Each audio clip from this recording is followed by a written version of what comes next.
Hai, wassalamualaikum warahmatullahi wabarakatuh. Terima kasih sudah klik video ini. Seperti biasa di malam ini aku akan menemani kalian dengan membawakan satu kisah horor Wawa part selanjutnya ya. Nah, kisah kali ini terjadi saat pandemi COVID-19.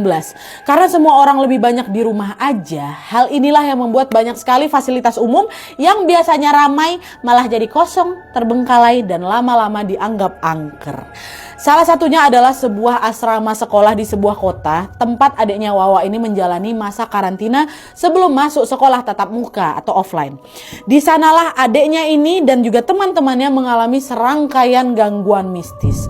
Awalnya cuma hal kecil aja, Wak. Tapi makin lama muncul sosok-sosok menyeramkan yang bikin mereka semua pada ketakutan. Ada yang sesak napas, ada yang tubuhnya kaku, sampai ada yang diteror lewat mimpi loh.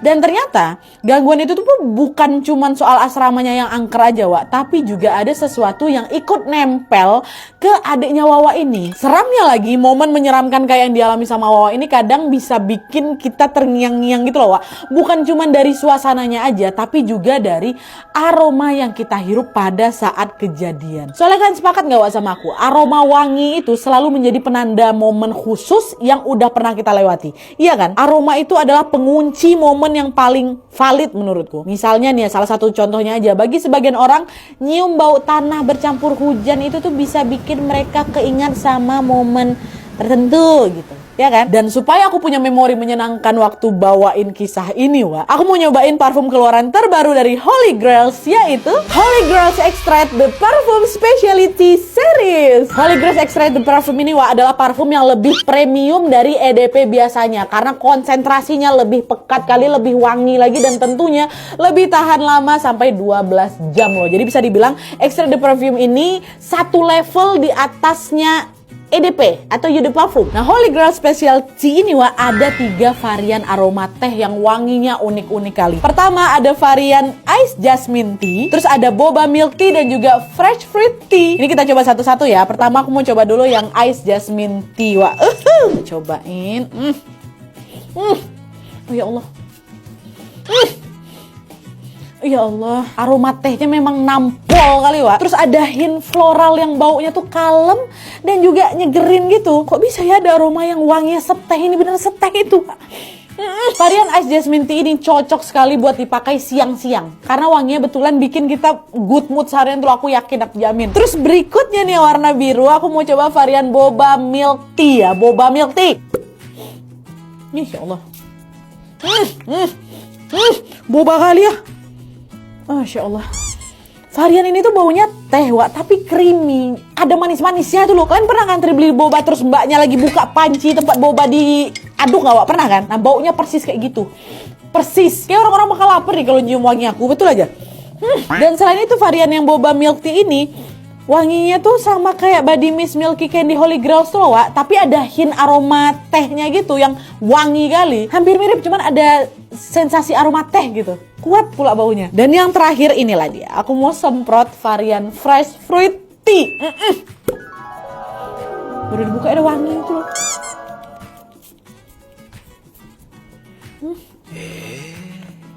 Wih, ini macam wangi teh yang bercampur sama wangi buah. Ini segar kali. Varian itu hampir sama kayak yang Ice Jasmine sih, Wak. Cuman bedanya yang ini tuh wangi buah-buahan gitu. Jadi macam ada aroma strawberry, buah leci, dan tentunya segar. Varian ini tuh kayak bakal aku pakai waktu olahraga sih, bener. Sumpah seger. Nah, setelah coba semua variannya, nggak heran sih kalau bentar lagi specialty series dari Holy Grails ini bakal menjadi favorit banyak orang. Soalnya memang wanginya itu unik, Wak. Unik, berkarakter, dan juga tentunya tahan lama. Terus buat aku yang tinggalnya jauh nih, misalnya di Pulau Sumatera, di Pulau Kalimantan, atau dimanapun kalian berada, nggak usah khawatir soal kemasannya, Wak. Ya, ini aku lagi diceritain tuh kemarin, sempat diceritain sama ownernya Holy Grails. Dulu parfum ini tuh yang disegel cuman luarnya aja, Wak. Luarnya aja. Terus pas dikirim itu ada beberapa yang bocor dikit gitu loh. Nah, lalu sekarang kabar baiknya Holy Grails sudah memperbaiki botolnya. Jadi double segel plastik kayak gini loh. Udah botolnya ini disegel, kardusnya juga tentunya disegel lagi. Plus masih pakai dus lagi biar aman waktu pengiriman. Tenang aja kali. Jadi kalian nggak usah khawatir bakal pecah atau bakal bocor lagi ya. Buat kalian yang pengen tetap wangi meski sibuk beraktivitas, Holy Grails Extract The Perfume Specialty Series ini cocok sekali buat kalian, Wak. Sekali semprot aja aromanya langsung nempelin ya. studio aku udah wangi Holygrass sekali, bakal langsung nempel di badan kalian seharian. Dan kabar baiknya nih sekarang Holygrass Extra The Perfume Specialty Series ini bisa kalian dapat dengan harga di bawah 100.000 saja. Jadi tunggu apa lagi, order sekarang juga dan rasakan sendiri wanginya. Nah, karena sekarang aku sudah wangi, aku jadi makin semangat lagi buat bawain kisah horor ke kalian semua. Jadi sekarang tanpa berlama-lama, kita langsung masuk aja ke ceritanya. Check it out.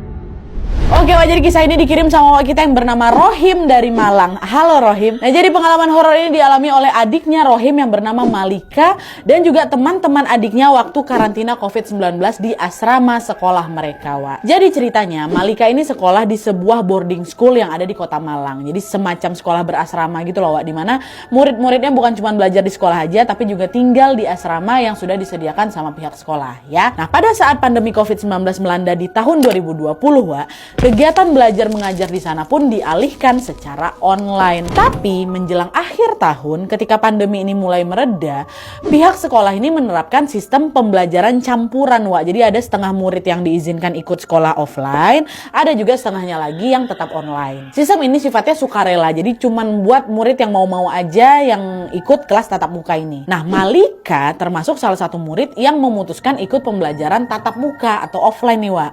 Malika rencananya waktu itu mulai masuk sekolah offline di bulan Oktober tahun itu. Tapi sebelum itu dia sama kawan-kawannya ini harus dikarantina di asrama sekolah kurang lebih selama 10 hari dulu. Nah, lokasi karantinanya ada di gedung asrama, Wak, yang berada di lantai 4. Para murid dibagi ke dalam beberapa kamar dan Malika kebagian kamar nomor 7 bersama dengan tiga temannya bernama Nabila, Manda, dan juga Bella. Nah, kamar itu tuh cukup luas, Wak, dimana di dalamnya ada 2 bunk bed atau tempat tidur tingkat, terus ada 4 meja belajar. Nah, di bagian depan kamar itu ada 1 pintu dan ada 1 jendela, sedangkan di bagian belakang kamar itu ada pintu yang nantinya terhubung ke sebuah koridor terbuka. Nah, di sana ada 4 bilik kamar mandi, ada 4 wastafel lengkap dengan cermin, dan juga ada area jemuran. Kebayang ya? Nah, pas pertama kali melangkah masuk ke dalam kamar itu, Malika ini langsung punya firasat nggak enak, Wak. Entah kenapa hawa di kamar nomor 7 itu rasanya macam dingin kali, sampai-sampai dia langsung merinding waktu masuk. Dan kebetulan juga, Wak, Malika ini cukup peka sama hal kayak gitu karena bawaan turunan, ya. Dan ternyata di situ ketiga kawannya, si Nabila, Manda, sama Bella juga ngerasain hal yang sama, walaupun mereka nggak peka-peka kali. Kok nggak enak ya situasinya, kayak gitu, dingin gitu loh suasananya. Cuman waktu itu mereka nggak begitu menghiraukan, mereka langsung lah ini kan sibuk berberes barang dan memilih tempat tidur masing-masing. Malika sama Nabila milih kasur yang di bawah, sedangkan Bella dan Manda kasur yang di atas nih, Wak. Nah, adalah tuh kan, setelah berberes mereka pun mulai menjalani hari-hari karantina di asrama itu.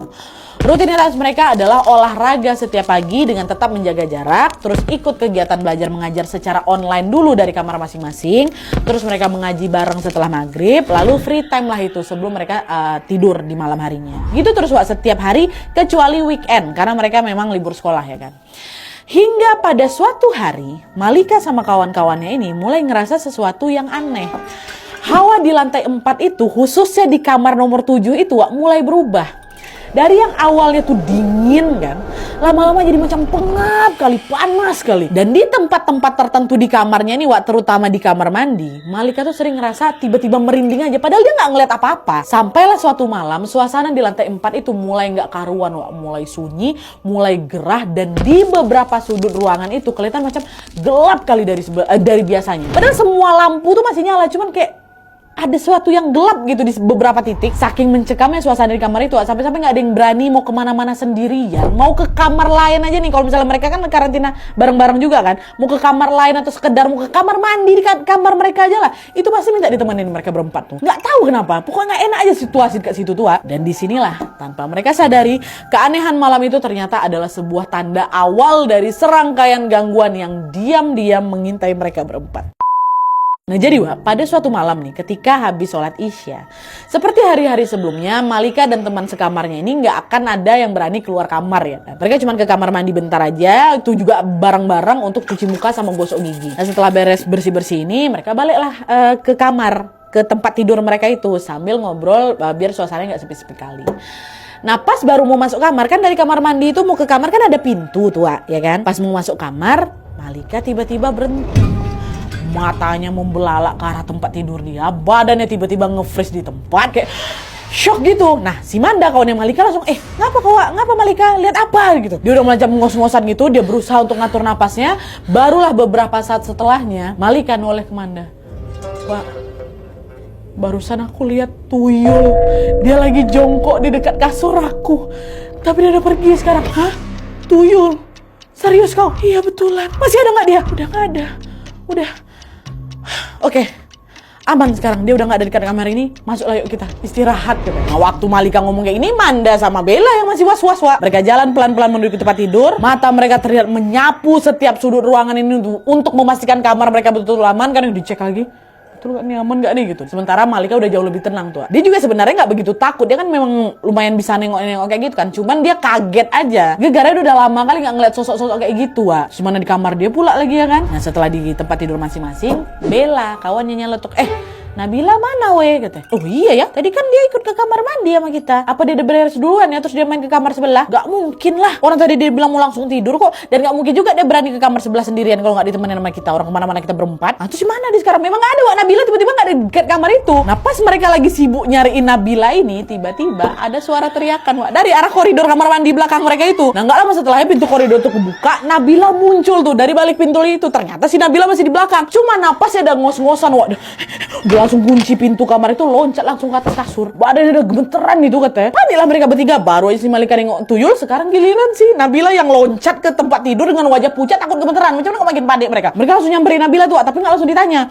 Mereka usap lah itu pundaknya Nabila sambil pelan-pelan membacakan doa gitu. Macam udah sama-sama tahu lah kan Wak. Barulah setelah Nabila tenang, Manda nanya, ngapa Bil? Kau nengok apa di kamar mandi? Kata si Manda. Nabila yang masih kelihatan was-was ini Wak, langsung dia langsung ngecek ke keadaan sekitar tuh loh. Barulah setelah dia ngerasa aman, dia mulai cerita. Jadi Wak, menurut pengakuan si Nabila ini, waktu dia kan lagi cuci muka sama kawan-kawannya kan. Habis itu kawan-kawannya masuk duluan ke kamar. Cuman kawannya nggak ngeh kalau Nabila masih di situ. Waktu dia lagi bercermin di area wastafel kamar mandi itu, dari pantulan cermin itu Nabila nengok kalau pintu dekat koridor itu, pintu yang tersambung ke kamarnya, kebuka tiba-tiba. Tapi pas ditengok langsung sama si Nabila, Wak, pintu tuh cuma kebuka dikit aja. Gitu. Karena nggak yakin, dia nengok lagi ke cermin, ya kan? Dan waktu dia nengok ke cermin yang kedua kali ini, Wak, Nabila nggak cuma lihat pintunya masih kebuka aja, tapi dia juga melihat ada banyak kali orang yang masuk ke kamarnya. Jadi cermin wastafel ini Wak ngadep ke dua pintu. Pintu yang menuju ke kamar sama pintu depan. Yang Nabila tengok, udahlah pintu koridor ini kebuka, pintu depan itu dimasukin banyak orang. Awalnya Nabila pikir ini mungkin kawan-kawan dari kamar sebelah mau masuk ke kamar dia ya kan. Tapi pas dia nengok langsung lagi ke arah pintu, Wak, dia nggak nengok siapa-siapa. Selain tiga kawannya memang lagi tegak di situ, si Malika, Manda sama si Bella. Itulah waktu si Malika nengok tuyul tuh, tapi dia nggak ngeh. Oh, di situ badan Nabila gemeter. Siapa yang tadi masuk? Banyak kali yang dia tengok. Dia buru-buru selesain cuci muka ya kan. Tapi pas dia lagi bersihin muka, terus dia nengok lagi ke cermin, Wak.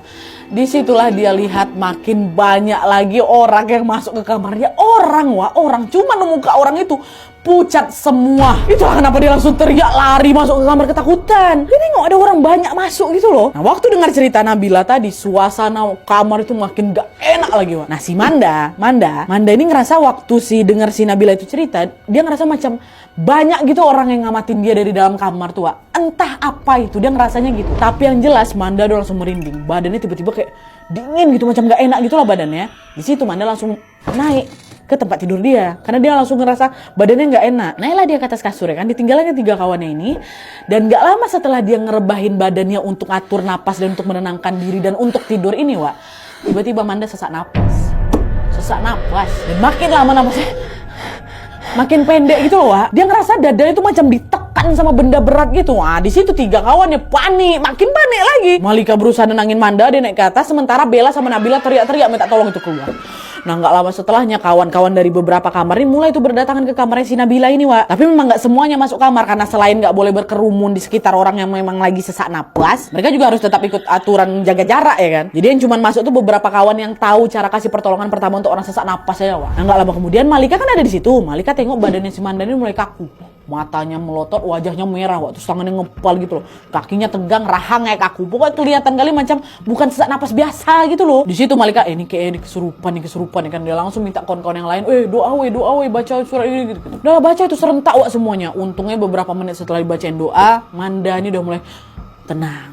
tenang, dadanya udah nggak sesak lagi, tubuhnya juga udah nggak kaku. Tapi memang masih kelihatan lemas sekali waktu itu si Mandawa. Nah, si Malika langsung lah ngasih air putih ya kan. Ya, ngasih air putih hangat, terus dia bilang, "Udah Man, kau tenang aja, kau tidur aja sekarang ya, istirahat. Kami ada di sini semua kok, kami bakal jagain kau," kata si Malika. Dengar itu Manda dah ngangguk-ngangguk aja. Itu waktu itu mereka nggak berani nanya apa-apa sama si Manda. Berusaha untuk udah Mandanya ditenangin dulu gitu. Dia tidur dijagain tuh sama kawan-kawannya. Sampailah dia ketiduran. Jadi di malam itu udah ada 3 yang diganggu ya Wak ya. Pertama si Malika nengok tuyul, terus Nabila nengok ada banyak orang yang masuk itu Terus yang ketiga Manda, ada macam mau kesurupan kayak gitu ya. Nah, pagi harinya Malika sama yang lain nggak ngedesak Manda untuk cerita tuh, nggak. Mereka takut Manda masih trauma sama kejadian tadi malam ya kan. Mereka macam menenangkan, ngobrol biar macam nggak terjadi apa-apa lah gitu. Tunggu si Manda cerita aja. Betul, Manda yang cerita duluan Wak. Jadi menurut Manda, setelah dia ketakutan dengar cerita si Nabila tadi, dia kan cabut nih mau siap-siap tidur ya kan untuk menenangkan dirinya juga. Terus waktu dia lagi siap-siap mau tidur ini Wak, tiba-tiba tubuhnya tuh nggak bisa digerakin. Awalnya dia mikir, aduh ketindihan aku nih kan. Tapi pas dia lagi mikir itu, tiba-tiba muncul sosok bayangan hitam besar dari arah tempat tidurnya Malika Wak, yang ada dekat seberang dia. Kan sama-sama di atas mereka kan. Dan sosok itu diam aja di situ, tapi tatapannya natap ke si Malika macam lagi marah gitu loh Wak. Waktu itulah Manda langsung ketakutan setengah mati. Sampai-sampai itulah dia sampai sesak napas, badannya kaku tuh. Pengen dia teriak tapi entah kenapa suara itu nggak keluar gitu loh Wak. Dan makin lama sosok bayangan itu yang ada dekat ini ya, makin lama makin membesar. Dan seolah-olah macam mau ngedeketin Manda, macam mau nyerang Manda tuh loh Wak. Untungnya waktu itu kawan-kawan udah baca-baca doa, barulah bayangan tuh hilang. Ya Allah, dia nengok. Setelah dengar cerita itu Malika langsung nyeletuk kayak gini, "Dah lah weh, mending udah kita pindah kamar aja yuk. Kayaknya memang ada nggak beres sama kamar nomor 7 nih." Nabila langsung setuju, "Ya weh, kita mencar pun nggak apa-apa. Yang penting udah kita nggak usah tidur di sini lagi." Ya setuju, semua pada setuju nih. Nah karena semua setuju mau pindah kamar, pagi itu juga mereka langsung ngeberesin barang-barang mereka Wak, dan numpang di kamar 9 dan kamar 10. Manda sama si Nabila di kamar 9, sementara Malika sama Bella di kamar 10. Itu 2 kamar ini memang isinya cuma 2 orang aja Wak. Mereka sebenarnya tahu aturan karantina ini melarang pindah-pindah kamar pasti ya kan, tapi karena udah panik kali waktu itu adik aku Nadia, mereka panik dan merasa nggak aman kalau terus ada di kamar lama. Akhirnya mereka nekat lah Wak, pindah diam-diam tanpa ngelapor ke Murobiah atau guru pendamping asrama mereka itu. Diam-diam mereka pindah. Kebetulan saat itu guru pendamping itu juga belum sempat keliling, jadi perpindahan mereka itu nggak langsung ketahuan lah. Untungnya juga kawan-kawan yang lain bersedia menampung, kompak mereka semua ya kan. Tapi sayangnya meskipun sudah pindah kamar Wak, ternyata Malika dan kawan bertiganya nih masih diganggu juga sama kejadian mistis lainnya. Bahkan kali ini tuh sosoknya lebih serem gitu loh Wak dari sebelum-sebelumnya. Jadi beberapa hari setelah pindah ke kamar 10 nih ya, kamar si Malika tiba-tiba susah tidur Wak. Tubuhnya tuh macam terasa capek kali, macam terasa berat kali, tapi matanya ini malah nggak bisa meram sama sekali. Hawa di sekitar kamar 10 itu juga lebih pengap dari biasanya. Ditambah lagi Wak, Malika ini ngerasa macam dia ini macam lagi diintai orang dari jarak dekat gitu loh. Cuma dia nggak tahu sosok apa yang lagi ada dekat sekitar kamar aku yang lagi ngintai itu, nggak tahu. Dia nggak diliatin, cuma dia ngerasanya kayak gitu. Hingga suatu malam pas dia lagi beberes mau tidur Wak, si Malika ini nggak sengaja ngelihat pintu kamarnya masih kebuka dikit. Kawan-kawan lainnya udah pada rebahan di kasur. Nah karena nggak enak mau ganggu mereka, Nabila pula Malika lah inisiatif untuk beranjak dari tempat tidurnya mau ngunci itu pintu. Tapi pas lagi pegang engsel pintu itu Wak, samar-samar dari celah pintu yang kebuka itu, dia ngeliat ada sekelebat bayangan hitam lewat dekat depan kamar itu. Nah Malika menduga mungkin aja itu sosok yang lagi lewat ini, sosoknya selama ini ngawasin dia. Makanya dia jadi agak susah tidur, badannya jadi gak enakan kayak gitu. Ini dia jangan-jangan gak? Akhirnya sebelum dia ngunci itu pintu Wak, nekat pula si Nabila ini. Dia buka lah pintu itu, dia mau nengok keluar untuk mastiin ini siapa tuh sosok tuh, kayak gimana bentuknya gitu kan. Begitu Malika ini nengok keluar Wak, betulan ditengokin. Dia dikejutkan sama sosok hitam besar. Bentuknya setengah badan ke bawah itu macam ular, setengahnya lagi manusia, tapi berbulu lebat. Terus punya 2 tanduk kecil gitu Wak di kepalanya, kupingnya lancip, matanya merah menyala. Terus gigi tariknya ada 4. Ada depan kamar ini. Belotok dia ke arah si Malika. Betulan ditampakin, ya kan? Di situ Malika, wah, dia teriak, dia langsung masuk dalam kamar, lompat ke kasurnya, tutup badannya pakai selimut, wah, gitu. Takutlah kawan-kawan yang lain pada kaget, ya kan? Ngapa nih? Mereka langsung kerumunin si Malika Wak. Malika di situ betul nangis sekejar-kejarnya. Karena baru kali itu dia nengok sosok yang bentukannya seram kali. Beda dari yang biasa dia tengok. Wah, itu adalah sosok terseram yang pernah ditengok adik aku. Teriak-teriak Malika, tutup pintunya, cepat tutup pintunya. Gitu terus diulang-ulang sampai dia masih nggak nangis, kejer tuh saking traumanya dia ngeliat sosok itu ya kan. Semua kawannya udahlah itu, udah woi tenang dulu ya, udah ditutup kok pintunya gitu. Ada yang bagian nutup, ada yang bagian nenangin si Nabila. Nah Bella kan satu kamar sama si Malika juga tuh, ngungsi berdua kan mereka.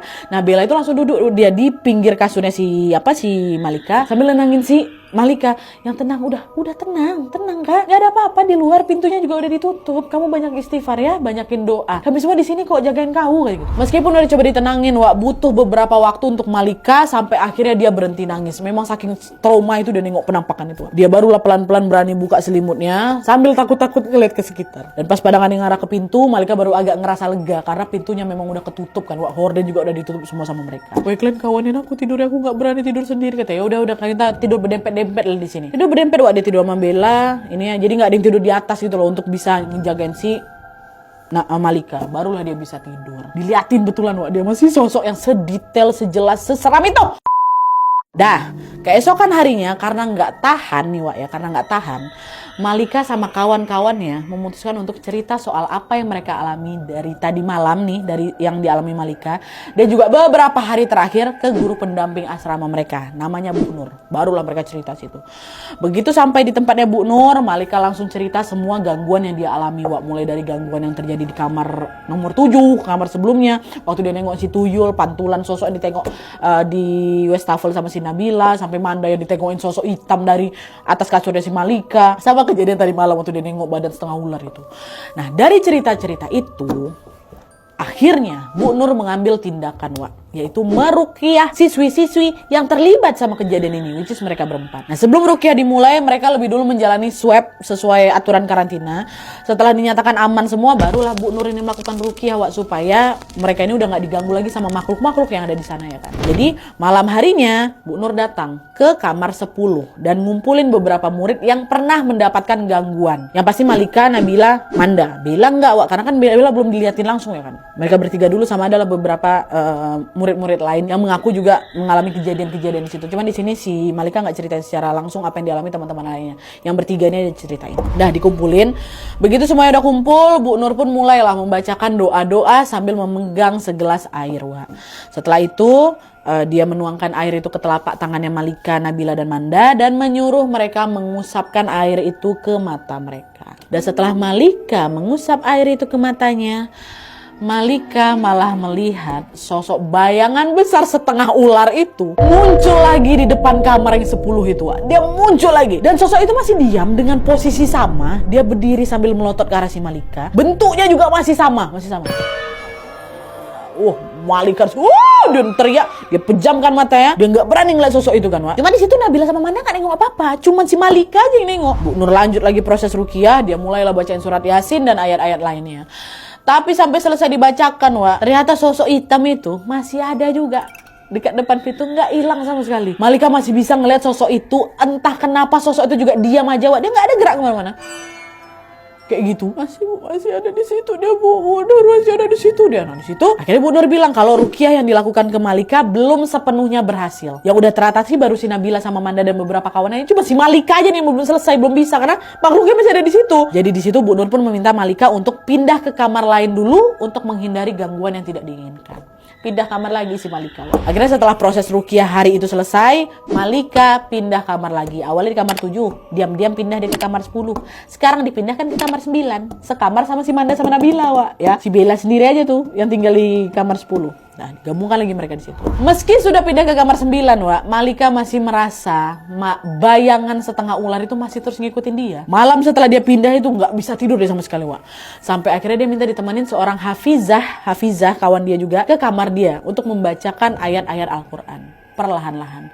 Tolong bantuin aku nggak bisa tidur apa segala macam. Untungnya kawan yang hafizah ini mau bantuin dia, dibacain ayat kursi langsung ya kan. Barulah Malika bisa tenang dan tertidur. Nah, beberapa hari setelah diruqyah ini, Malika sama teman-temannya waktu itu sudah selesai menjalani masa karantina yang 10 hari ini, Mereka pun yang dari lantai 4 udah selesai karantina, aman semua, nggak ada menunjukkan gejala apapun, barulah dipindah ke lantai 3 dan mengikuti kegiatan belajar mengajar offline.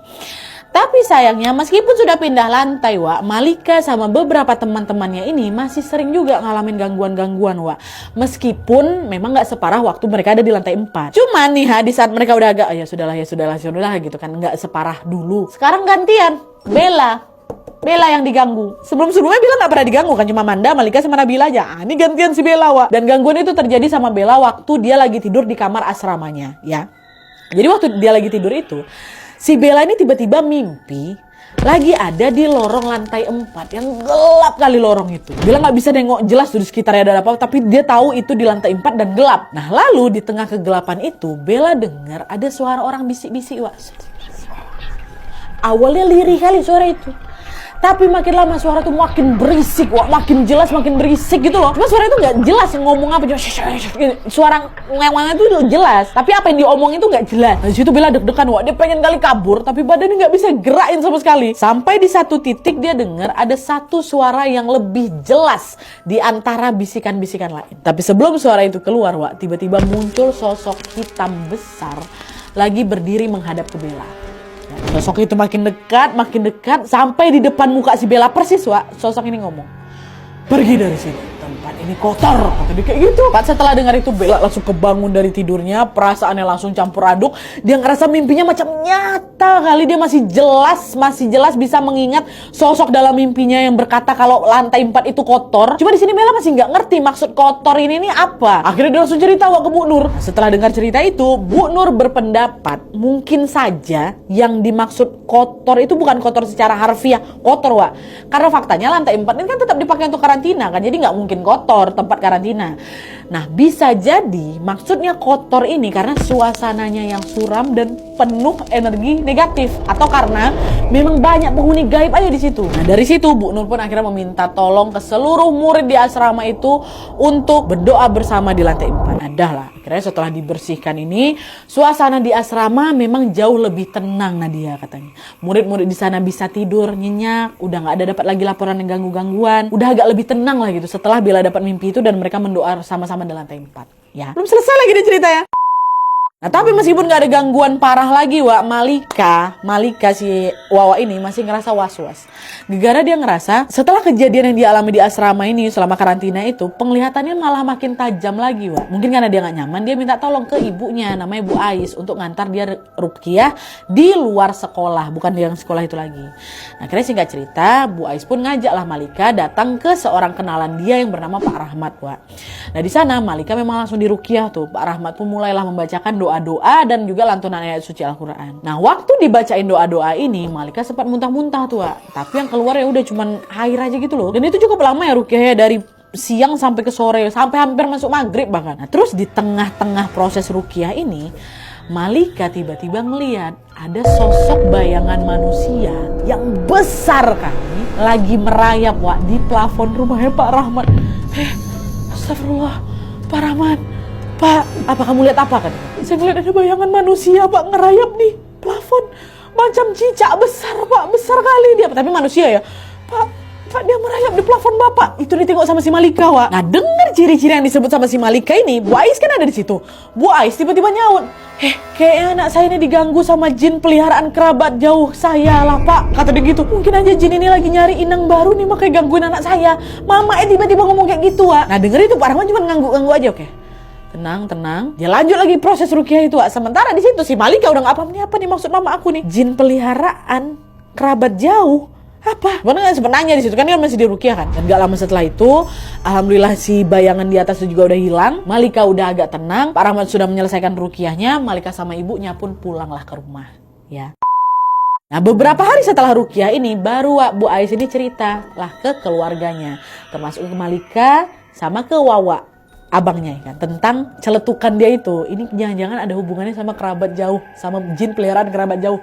Diceritain sama ibunya. Jadi, Wak, ternyata kata mamanya, kemungkinan Malika ini diganggu sama jin peliharaan kerabat jauh ibu. Jadi menurut ceritanya Bu Ais, Bu Ais ini memiliki beberapa nenek buyut ya. Nenek buyut dari suku Dayak Bakumpai yang dikenal memiliki ilmu kayak gitulah. Tapi setelah masuk Islam, sebagian dari nenek buyutnya ibu ini ada yang ngelepas ilmu itu, sebagiannya lagi ada yang masih mempertahankan ilmu itu sebagai bagian dari adat istiadat di sana, Tapi di sini kita nggak bisa mengeneralisir bahwa adat istiadat di sana pasti punya ilmu gaib, ya enggak. Cuman kebetulan aja nenek buyutnya Bu Ais punya ilmu itu gitu ya. Nah, dari garis keturunan nenek buyutnya Bu Ais ini ada sebagian orang yang masih mempertahankan ilmu gaib dengan cara memelihara jin, Salah satunya adalah seseorang yang dipanggil Om Fuad. Ini kerabat jauhnya Bu Ais nih. Meski punya hubungan kerabat dengan Om Fuad, Bu Ais dan juga keluarganya belum pernah tatap langsung, belum pernah ketemu langsung sama Om Fuad ini. Bu Ais itu cuma dengar cerita dari keluarga-keluarga yang lain bahwa Om Fuad yang saudaranya ini punya ilmu itu. Dia masih kayak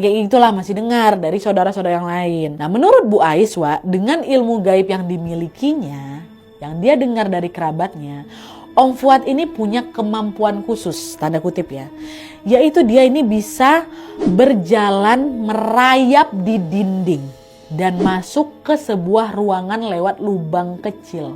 Macam lubang kunci pintu tuh, dia bisa masuk di situ. Tapi ini gaib, ya gaib. Kemampuan itu dia dapat dari mana? Dari jin yang dia pelihara. Nah, hal itulah yang bikin Bu Ais ini jadi punya keyakinan kalau sosok manusia yang ditengok merayap di plafon rumahnya Pak Rahmat itu adalah jin peliharaannya Om Fuad, Dan gangguan-gangguan yang dialami sama Malika selama di asrama itu kemungkinan juga dari jin-jin peliharaannya Om Fuad. Kemungkinan besar Om Fuad ini macam sudah melepaskan ilmunya atau bahkan juga sudah meninggal, ibu nggak tahu, sehingga jin peliharaannya ini lepas dan mencari inang baru. Dan karena ada ikatan darah, entah kayak gimana ceritanya, Malika inilah yang kemungkinan menjadi target utama dari jin-jin peliharaan itu. Karena apa yang Malika tengok di rumahnya Pak Rahmat itu, jin yang plafon ini kan spesifik.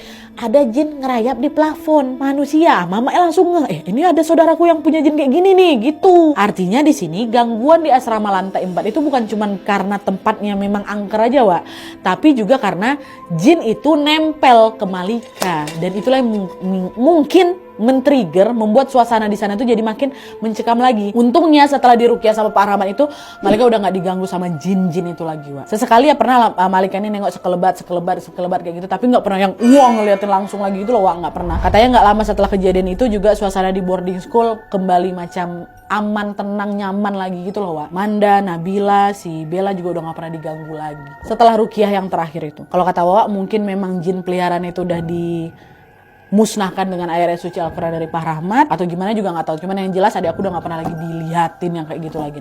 Sekelebat masih ada lah, cuman suasananya udah jauh lebih berubah lah setelah ruqyah terakhir gitu.